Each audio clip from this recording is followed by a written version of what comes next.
জীবনে রেগে গেলে তো হেরে গেলে, পড়ে গেলে তোমাকে উঠে দাঁড়াতে হবে। কারণ তুমি ছেলে মানুষ, তোমাকে পরিশ্রম করতে হবে। যদি তুমি পরিশ্রম না করো, তোমার সফলতা কখনো আসবে না। আর তুমি যদি সব পরিশ্রম করো, হয়তো তুমি একদিন হোক বা পরে হোক অবশ্যই তুমি সফলতা পাবে।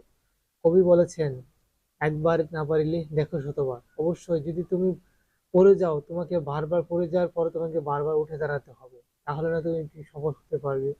আসলে সফল তো সেই ব্যক্তি হয় যখন বারবার ব্যর্থ হওয়ার পরেও বারবার চেষ্টা করে।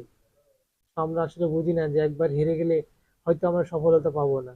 আসলে মনে আত্মবিশ্বাস রাখতে হবে যে একবার হেরে গেলে আবার সেই সফলতার মুখ দেখা যায়। তুমি যত বেশি পরিশ্রম করবে, সফলতা তোমার সম্মুখীন হবে। তো একবার না পারিলে দেখো শতবার। তুমি বারবার চেষ্টা করো, হয়তো তুমি এই জায়গায় তুমি সফলতা নাও পেতে পারো। তুমি হয়তো দূরে কোথাও চলে যাও, সেখানে অবশ্যই তুমি সফলতা পাবে। হয়তো মনকে বুঝিয়ে নিতে পারতেছি না এতদিন পরিশ্রম করার পর যে কেন সমস্যাটা হচ্ছে।